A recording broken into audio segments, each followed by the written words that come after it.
Welcome back to the dining room table build. My name's Guy, and as you can see, I have completed the top. Well, almost. At the end of the video, I have a question to ask you guys. It's more of a design thing, and I want your input. But for now, this is the way it sits. I've got the two halves. I've got the leaf in the middle. I've got this real nice solid walnut banding around it. I've also got this maple inlay. Well, it's kind of an inlay going all the way around it, and nice mitered corners.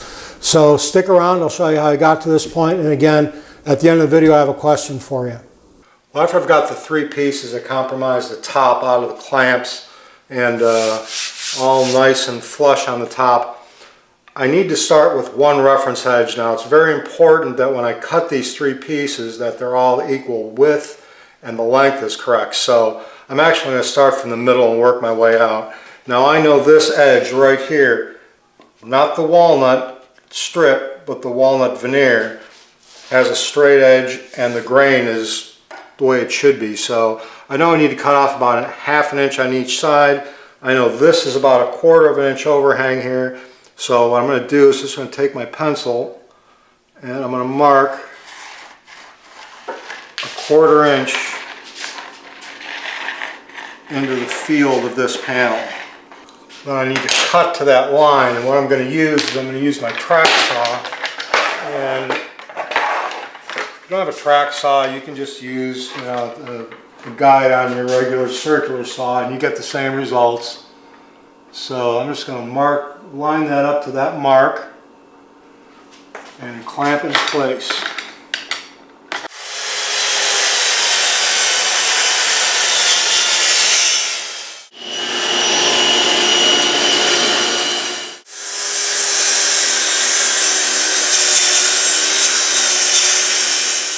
I've got the two halves clamped down on my table again, and I want to make sure that they're perfectly flush on either side. It can be a little bit off, but I really don't want them to be that much off. I can always trim it down a little bit later with the hand plane.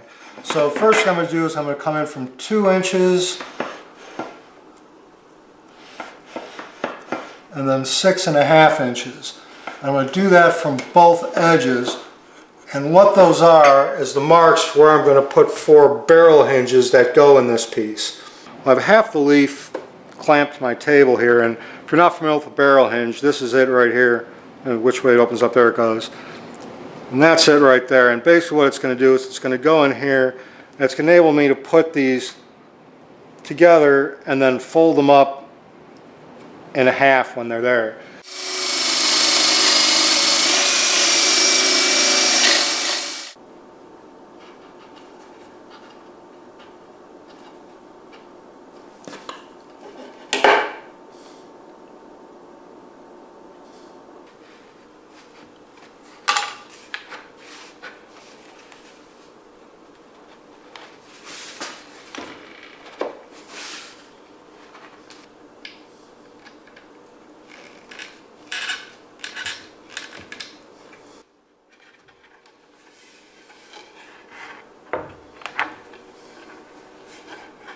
So I've got one of the larger panels clamped up in my bench here, and a lot like the center panel, I need to get one clean edge. And again, I'm going to use my track saw for this. Well, now that I've got that edge nice and square, or I should say straight, what I need to do is flip this around. Now, I do not have a fence on my table saw that goes above 32 inches. This needs to be 36 inches long, so I need to rip a piece off of here that's parallel to this one back here. So I've got this little contraption here which is a parallel guide that works in conjunction with my track. I just butt that up against there. Now I know that when I cut this edge is going to be parallel to this one back here.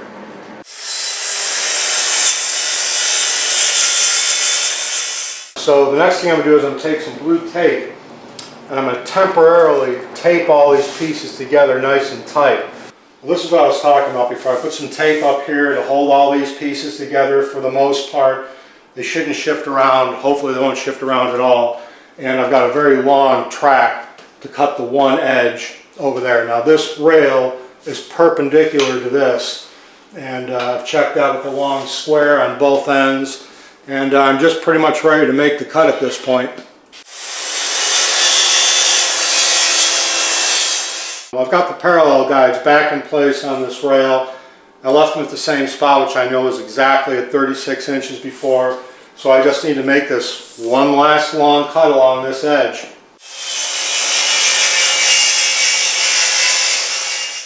Well, here's the top all cut, and it came out absolutely perfectly square. I'm actually shocked it did. So anyways, the next step in this is I need to put a border that's going to go all the way around this, and it's going to be about, well, altogether it's going to be about 3 inches. Well, here's 2 pieces of 8/4 walnut. They're about 8.5 feet long maybe. There are some checks on the end. I need to pay pretty close attention to the grain pattern on these. Now I need to get about maybe 3 1/4, 3.5 inches off of each side of this. This all the way along its length is really nice and straight over here, and this is really nice and straight over here. Now on these sides of the boards, not so much. I have a piece here about 52 and a piece there about 52. These actually came from the same tree, so I'm pretty lucky there. So these are going to be way too big to try to cut on my table saw, and for a lot of other safety reasons I just didn't want to try to attempt it. So I'm going to do it on my bandsaw, and again I'm going to rip about 3 1/4, 3.5 inches off of each side of these boards.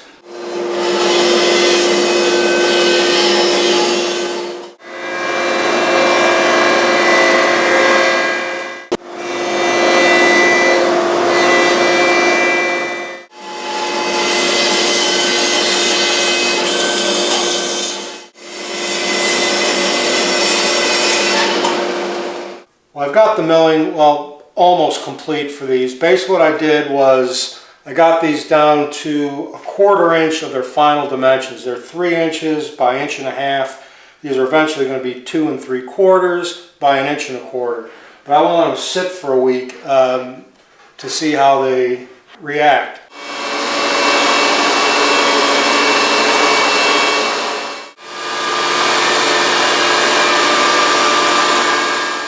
I've milled these pieces down to almost their final dimension. This is 1 1/4 inches thick by 2 3/4 inches wide. What these pieces are, this is hard maple that's 1/4 inch thick and 1 1/4 inches wide, the same thickness almost as these walnut 2x4s, if that's what you want to call them. I'm going to glue these and laminate them to these pieces, and it's going to look like an inlay from the top. But it's much easier because when I cut those corners, I don't have to fiddle with it twice. I can just do it once.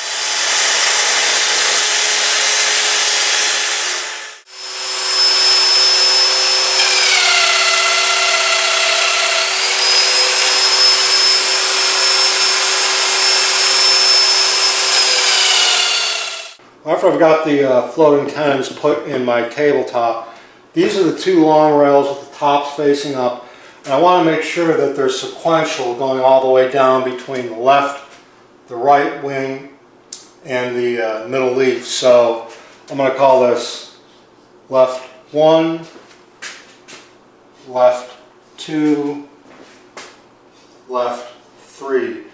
And I'll mark the other one. Now when I cut these, I'm going to cut this first one at a 45-degree angle, put it in there, and then cut it right where it needs to go, and then I'm going to set this piece aside so I can put that on the leaf on the left-hand side where it's going to go. So I just want to make a mark right here. That's where that corner is going to be. Actually, this is going to be cut at a 22.5 degrees.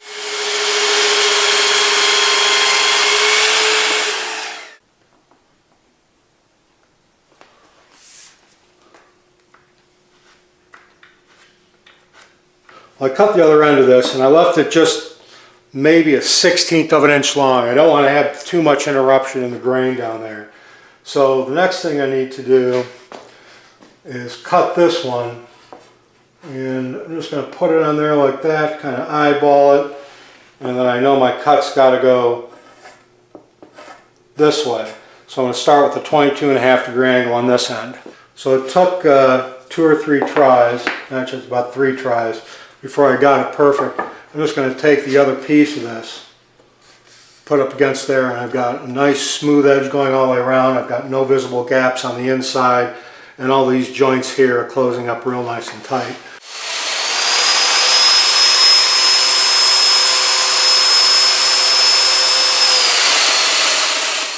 Well, here's the first tabletop half that's got the frame around it. Everything came together real nice. It's real nice and flat. All the joints are really super nice and tight. There's one over in that corner over there that's just a tiny bit off, but I'm not going to worry about that. I've still got the other half to do and the leaf, and the framing part of this will be done, but I still have to reinforce this. I have to glue it all up, and it's going to take a little bit of time. Well, here's the first glue up done, and came together very nice. It was actually pretty easy. I probably shouldn't have said that since I have another one to do and a leaf, but this one came together easy. Nice and flush at all the edges, and all the miters are nice and tight.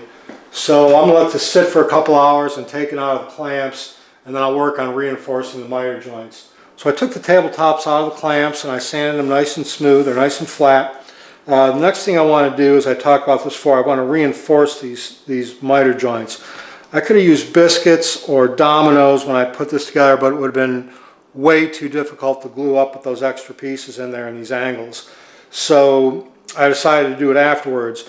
And what I'm going to do is I'm going to put a groove all the way across here that's going to be a 1/4 inch wide and a 1/2 inch deep. Now I've got a 1/4 inch slot cutting bit set up in my router, and I've got a straight edge here, so I just need to rip that out and fill it in later with a piece of walnut. It should look nice.